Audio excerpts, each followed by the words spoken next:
الحمد للہ رب العالمین والصلاة والسلام علی سید الانبیاء والمرسلین اما بعد فاعوذ باللہ من الشیطان الرجیم بسم اللہ الرحمن الرحیم قل یتوفاکم ملک الموت الذی وکل بکم ثم الی ربکم ترجعون۔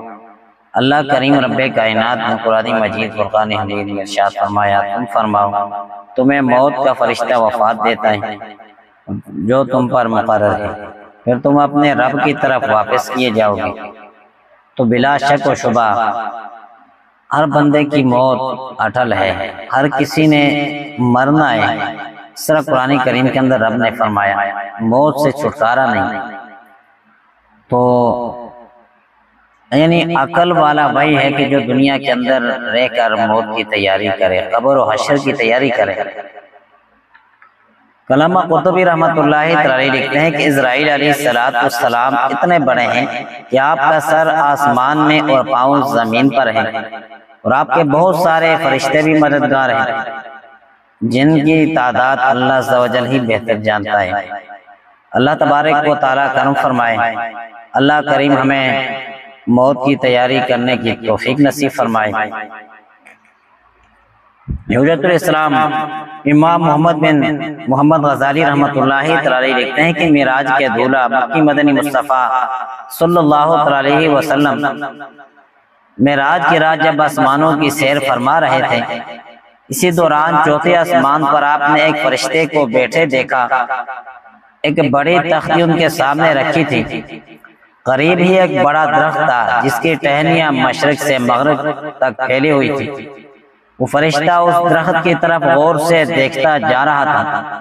پیارے آقا صلی اللہ علیہ وسلم نے جبرائیل امین علیہ السلام سے فرمایا یہ فرشتہ کون ہے؟ عرض کیا یا رسول اللہ یہ لذتوں کو مٹانے والے، دوستوں کو جدا کرنے والے، عورتوں کو بیوہ اور بچوں کو یتیم بنانے والے، اونچے اونچے محلات کو ویران اور قبرستان کو آباد کرنے والے، یعنی ملک الموت حضرت اسرائیل علیہ السلام ہے۔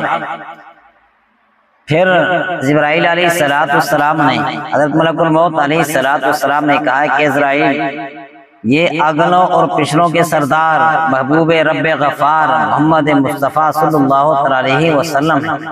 یہ سن کر حضرت ملک الموت علیہ السلام اٹھے اور آقا علیہ السلام سے سلام کیا، اور آپ صلی اللہ علیہ وسلم سے گلے ملنے کی سعادت بھی پائی، اور فرط محبت نے آپ صلی اللہ علیہ وسلم کی پیشانی چوم کر اپنے قریب بیٹھنے کی یعنی درخواست کی۔ پھر عرض کیا یا رسول اللہ کیا ارادہ رکھتے ہیں، یعنی میرے لیے کیا حکم ہے؟ پیارے آقا علیہ السلام نے فرمایا یہ جو تختی آپ کے سامنے رکھی ہے یہ کیا ہے؟ اسرائیل علیہ السلام نے عرض کیا اللہ پاک نے ساری مخلوق کی روحیں میرے قبضے میں دے دی ہیں، اس تختی پر ان کی تفصیلات لکھی ہوئی ہیں، اس کے ذریعے میں ان کا حساب رکھتا ہوں۔ پھر آقا علیہ السلام نے پوچھا یہ اتنا بڑا درخت کیا ہے؟ عرض کیا اس درخت کے پتے مخلوق کی تعداد کے برابر ہیں۔ کوئی بھی انسان ایسا نہیں جس کے نام کا پتہ اس درخت میں نہ ہو۔ جب کوئی بیمار ہوتا ہے اس کے نام کا پتہ پیلا ہو جاتا ہے، اس سے میں جان لیتا ہوں کہ فلاں شخص بیمار ہے۔ پھر آپ نے ایک پیالہ دکھا کر عرض کیا کہ جب پتہ پیلا ہوتا ہے تو میں اس پیالے کا پانی اس پر چھڑکتا ہوں، اگر پتہ اپنی اصلی رنگت پر آ جائے تو مطلب یہ ہے کہ وہ آدمی اس بیماری سے شفا پا لے گا۔ اگر پتہ پیلی رنگت پر نہ آئے بلکہ کالا ہو جائے تو میں سمجھ جاتا ہوں کہ اس کی موت کا وقت آ گیا ہے، اور میں اس پتے کو دیکھتا رہتا ہوں۔ جب وہ درخت سے گرتا ہے تو اس کا مطلب ہے کہ اس کی موت کا وقت آ گیا ہے۔ پھر وہ شخص نیک ہو تو میں اس کے پاس اچھی شکل و صورت میں جاتا ہوں اور اس کی روح قبض کر کے راحت و خوشبو میں رکھتا ہوں۔ اگر وہ گناہگار ہو تو اس کے پاس خوفناک شکل میں جاتا ہوں اور وہ مجھے دیکھ کر چلاتا ہے ملک الموت علیہ السلام میرے گناہ بڑھ گئے ہیں، میرا اعمال نامہ گناہوں سے سیاہ ہو گیا ہے، اب وقت رخصت آ چکا ہے، مجھے کچھ مہلت دیجیے۔ تاکہ میں اللہ پاک کے حضور کچھ آنسو بہا لوں، تھوڑا وقت دیجیے کہ میں گناہوں سے توبہ کر لوں۔ تو میں کہتا ہوں کہ ناممکن ہے، یہ تو بالکل ناممکن بات ہے، پھر اس کی روح قبض کر لیتا ہوں۔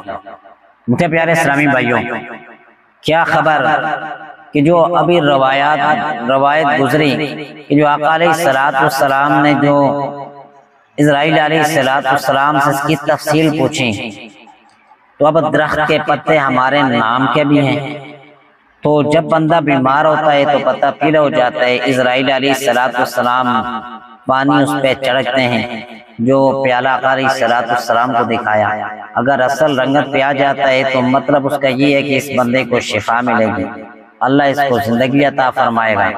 اگر وہ اس کا رنگ کالا ہو جاتا ہے تو پھر وقت قریب ہوتا ہے، جب وہ پتا گرتا ہے تو زندگی ختم ہو جاتی ہے۔ تو کیا خبر ہماری زندگی کا پتا کب گر جائے، کب کالا ہو جائے۔ اللہ تبارک و تعالیٰ کرم فرمائے کہ اسرائیل علیہ السلام آئیں، اس سے پہلے ہم جو ہیں اللہ تبارک و تعالیٰ کے حضور جھک جائیں، اللہ کریم کو راضی کر لیں۔ اللہ تبارک و تعالیٰ کرم فرمائے، اللہ کریم ہم سب کو موت سے پہلے موت کی تیاری کرنے کی توفیق نصیب فرمائے، آمین۔ الحمدللہ رب العالمین۔